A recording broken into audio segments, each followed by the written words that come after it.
In the fall of 1906, after months of striking and protests, Iranians were able to convince the Shah to order the establishment of the country's very first parliament.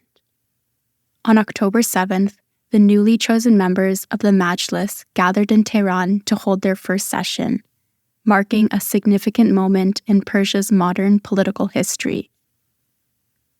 The establishment of Majlis was seen as a major step towards the creation of a more democratic government, but the path to democracy was long and yet to be navigated.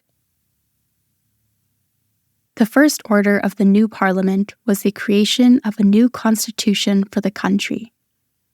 The members wanted to base this new constitution off of European countries like Belgium and France, but they also had to be careful not to overstep their power and anger the monarchy.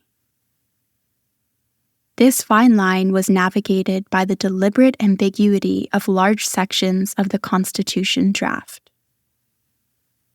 Members of the parliament wanted to keep the text vague and open for interpretation, so that they could sneak their democratic agenda under the controlling gaze of the monarchy.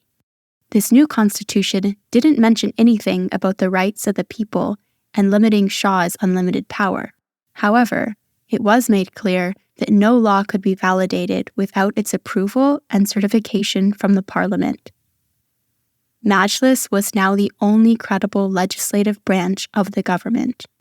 The new draft also established that each edition of the parliament would last for 2 years, and members-elect of the chamber would be in charge of the country's laws, budget, loans, and also any concession granted to the foreign nations. While members were busy drafting the document, Mozaffar al-Din Shah, the monarch who had ordered the establishment of Majlis, was dealing with serious health issues. Just like his father, Mozaffar's lavish lifestyle had contributed significantly to Iran's economic decline, but it had also taken its toll on his health.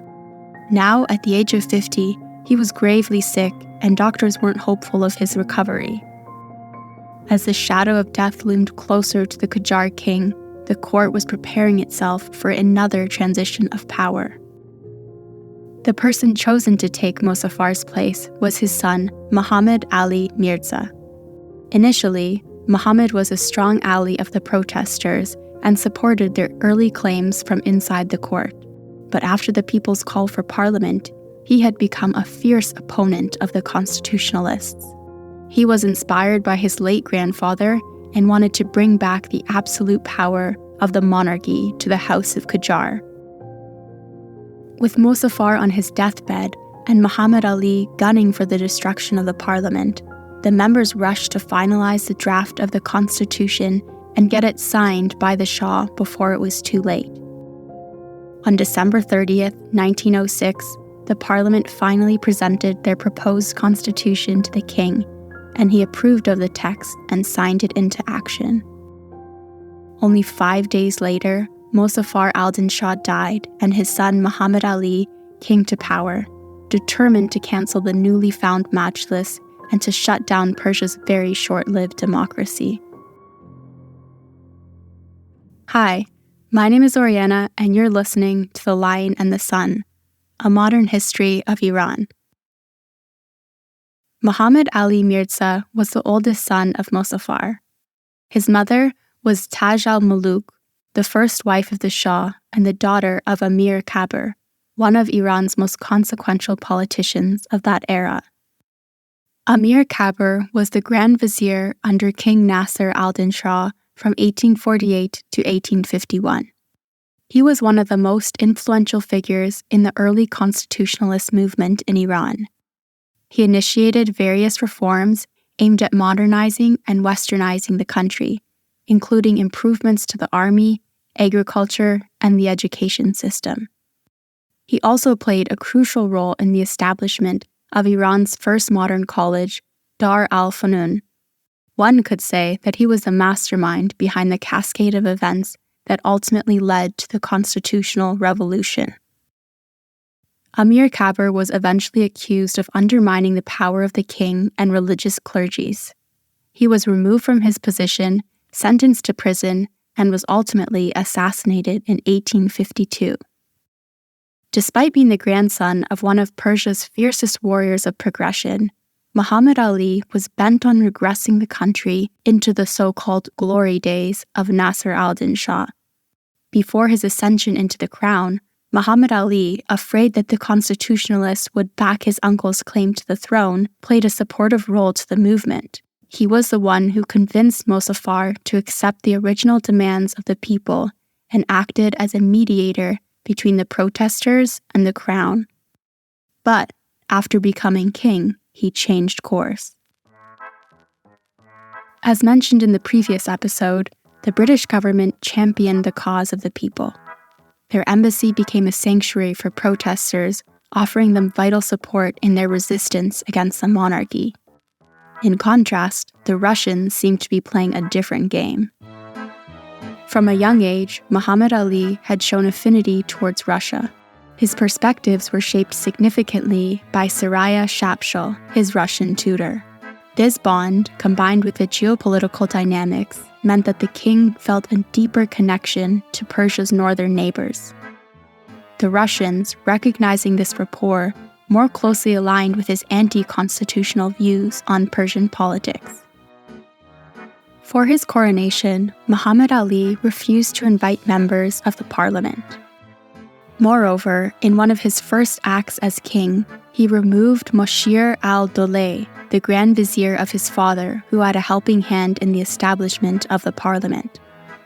The new king refused to inform the parliament of his cabinet picks and took a stance against most of their reforms and proposed changes.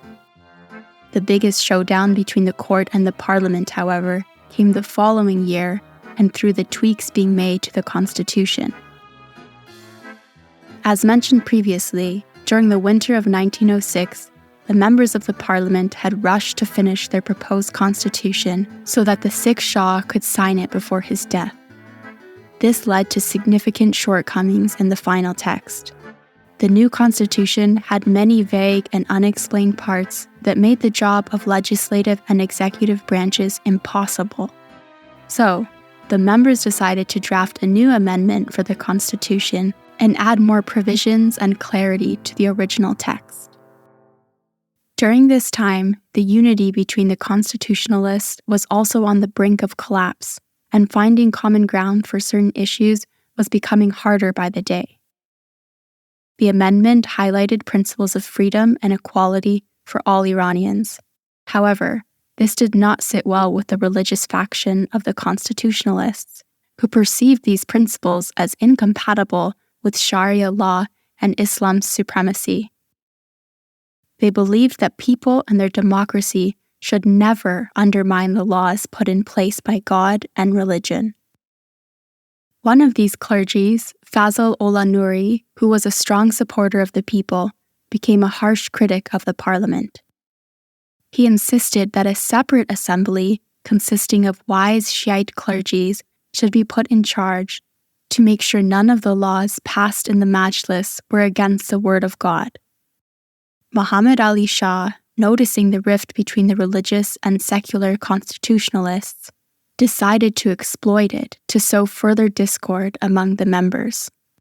Borrowing from Belgium's constitution, the new provisions empowered the parliament to impeach any of the Shah's cabinet members and directly oversee military expenditure. Naturally, this turned Shah into a fierce opponent of the amendment, and he employed every tactic at his disposal to thwart the amendment's passage. He contended that his resistance stemmed from the parliament's departure from divine guidance, asserting that his interpretation of the constitution was rooted in Islamic principles rather than European ideals.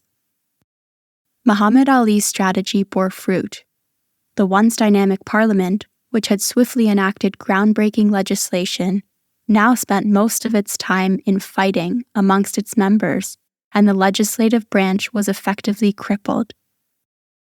Although another unfolding incident compelled its members to momentarily set aside their differences and unite once again. The Triple Entente was a pivotal military alliance established in 1907, consisting of the United Kingdom, France, and Russia. It was strategically formed in reaction to the expanding influence of the German Empire and to counterbalance the Triple Alliance of Germany, Austria-Hungary, and Italy. Under this understanding, the three nations committed to mutual support should any face aggression from other European powers. As a result of this alliance, on August 31, 1907, the Anglo-Russian Convention was signed between the two superpowers. The convention aimed to stabilize the power dynamics in the contested regions of Persia, Afghanistan, and Tibet. Under the agreement, Persia was delineated into two distinct spheres of influence. Russia dominated the northern regions, while Britain held sway in the southern territories.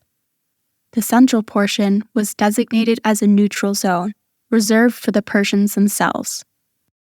Despite the parliament's emphasis on Iran's sovereignty, none of the members were even consulted for this agreement, and the convention was signed without their knowledge. In response to this act, many of the constitutionalists came out to the streets of Tehran and protested against the influence of foreign powers over Persia. Russia, fearing the protests would grow out of control, put their full support behind Muhammad Ali Shah and gave him a massive sum to take back control of the capital. The job of calming the constitutionalists was put on Amin al-Sultan, Shah's Grand Vizier. Amin al-Sultan had previously served as a governor of multiple provinces in Iran and was also appointed as a minister in the government. He was the Grand Vizier in the Nasir al-Din Shah era, and with Muhammad Ali Shah's longing for the good old days, upon taking power, he immediately brought him back as his Grand Vizier. Now, Amin al-Sultan had the difficult job of calming a very turbulent and angry Majlis and the great Persian populace. He did so by finding a middle ground between the monarchy and the parliament. He tried to convince the members to support the new Russian presence and in turn negotiated with Shah to approve the new amendment to the constitution. On October 1, 1906, he visited the parliament to announce that the Shah had sanctioned the amendment to be signed into law, hoping to curry favor with its members. After addressing the assembly, he engaged in conversations with a handful of representatives before departing the parliamentary premises shortly after midnight. Upon his exit, Amin al-Sultan was fatally shot 3 times and succumbed to his injuries on the spot. The assailant was apprehended a few blocks from Parliament, but he took his own life before he could be detained further. Nobody knew who or which group was responsible for Amin al-Sultan's assassination. Some thought Shah himself was behind the attack. Some perceived that the British officials, angry with Sultan's support for the Russians, gave the order. Others saw the killer's connection to one of the constitutionalist groups as proof that the parliament itself had masterminded the whole thing.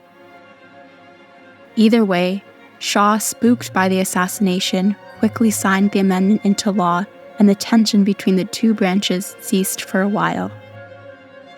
Muhammad Ali Shah seemed like a changed man, as he would periodically pen letters to the parliament expressing his commitment and allegiance to the democratic cause. Yet, behind the scenes, he continued clandestine meetings with anti-constitutionalists, seeking avenues to cripple the legislative body.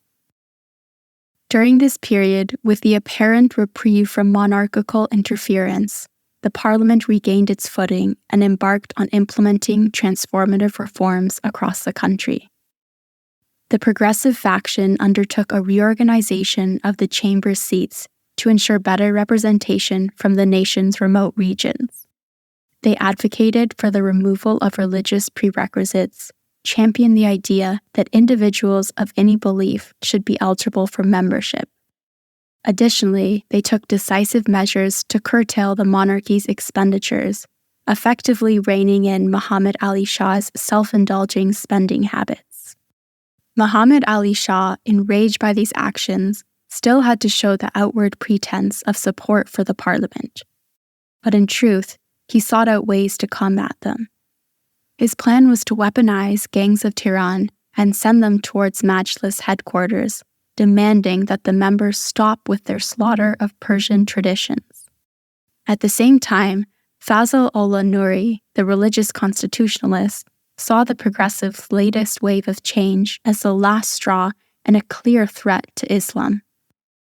In December 1907, supporters of these two figures orchestrated several assaults on the parliament.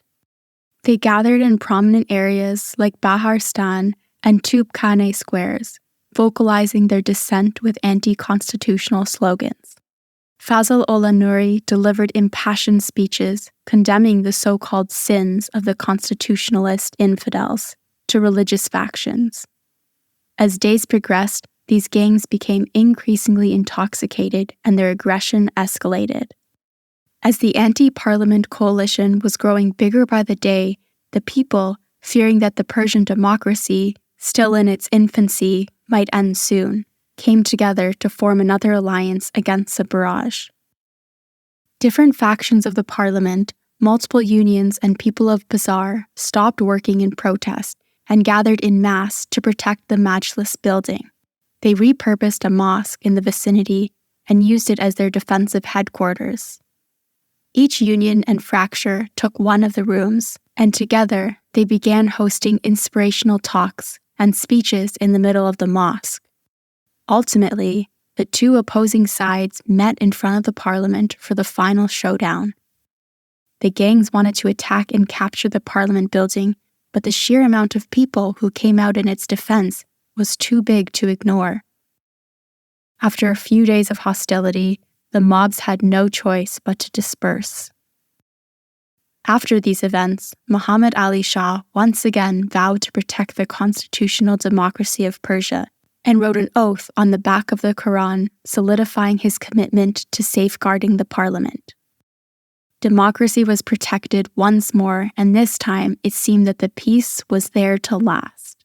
After the incident, the negotiations between Muhammad Ali Shah and the parliament showed great results, with both parties willing to find common ground and a way out of the crisis. Little did they know, peace would soon be explosively interrupted. On February 29, 1908, while the Shah, accompanied by another vehicle filled with close confidence, was taking a carriage tour through the streets of Tehran, a homemade bomb was hurled in his direction. Following a deafening blast, both vehicles halted in confusion. As a visibly shaken Shah emerged to assess the situation, a second bomb detonated from a nearby store, claiming the lives of several members of the royal entourage. Gunfire then rang out from another store. Amidst the chaos, Shah's team hastily ushered him into a neighboring house for refuge, awaiting police intervention. Despite several casualties, the attempt on Shah's life was ultimately a failure. It was implied that the Amiyan, a democratic socialist party, was behind the attack. Shah himself, however, thought otherwise. He feared that his uncle was behind the attempt. Muhammad Ali Shah's uncle, being older than Mozaffar, was once closer in line to the throne. However, his claim was undermined because his father was not of pure Qajar lineage. Now, Muhammad Ali felt a rising anxiety, suspecting that his uncle had ambitions to reclaim the throne from him.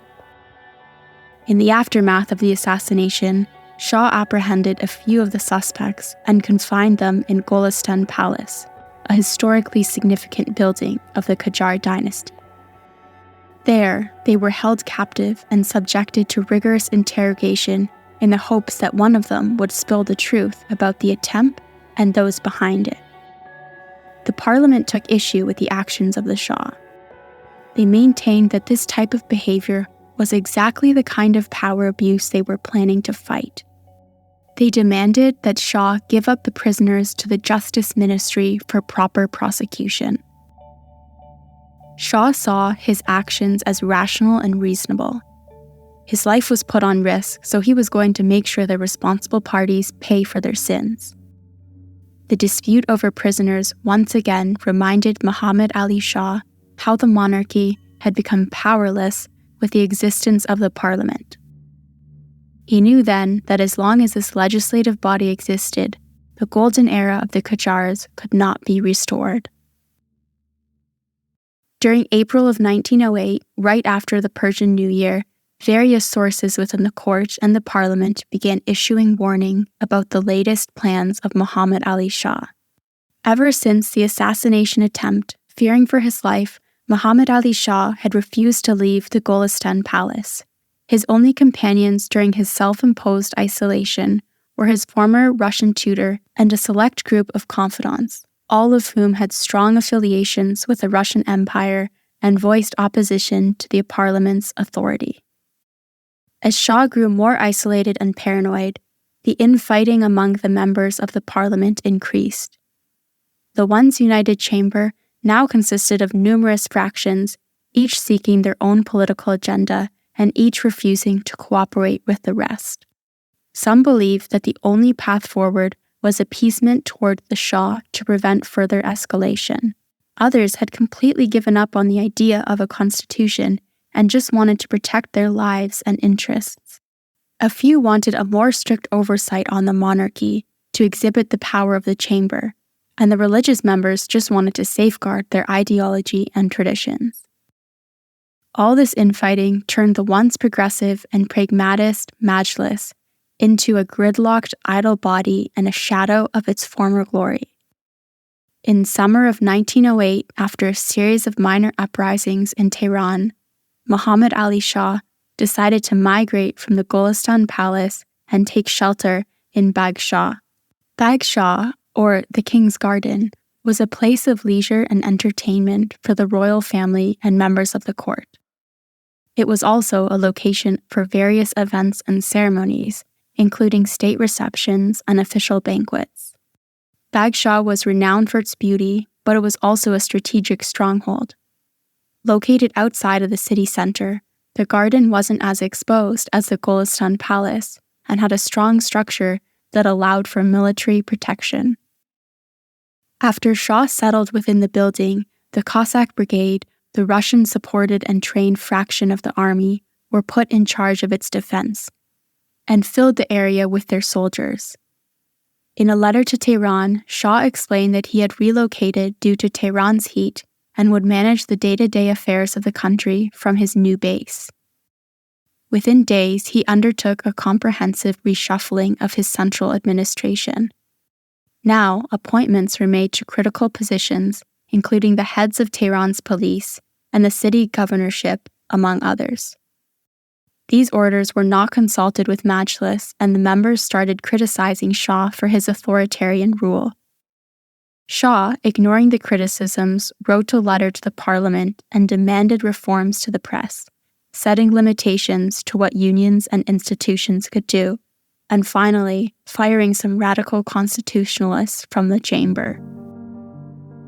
The letter, titled "The Roadmap to Survival and Hope for the Nation," made it clear that despite the constitutional nature of the country, corruption and wrongdoing would still be punished, and stepping out of line would be met with grave repercussions. Members of the parliament took Muhammad Ali Shah's letter as a clear threat to democracy. On June 9, the people came back to the streets near the parliament to protect its safety.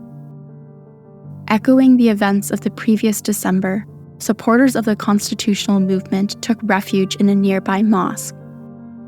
They signaled unequivocally that any threat to the parliament's security would be met with resistance. They organized rotating shifts to safeguard the building, ensuring a constant pressure of at least 100 people on site at all times to deter any potential aggressions. But this time, Shah wasn't going to back down. On June 22nd, he ordered what was effectively a martial law, forbidding large gatherings in public places, made carrying firearms illegal, and gave police the right to shoot anyone who disobeyed their direct orders. With these restrictions in place, the masses dispersed, the streets emptied, and the parliament building was left undefended. Now, Muhammad Ali Shah could finally achieve what he had dreamed of since his first day as Persia's ruler. Now he could finally put an end to the Persian awakening. In the next episode of The Lion and the Sun, Iran's Shah lays siege to the parliament building, the fight for democracy reaches new heights, and the people prepare themselves for an all-out war. Thank you for joining me on this episode of The Lion and the Sun. To learn more about the events and people mentioned in this episode, please visit our website at thelionandthesun.org or follow us on Instagram and Twitter. If you like this episode and our show so far, don't forget to rate the podcast and leave us a review on iTunes, Spotify, or wherever you listen to us from.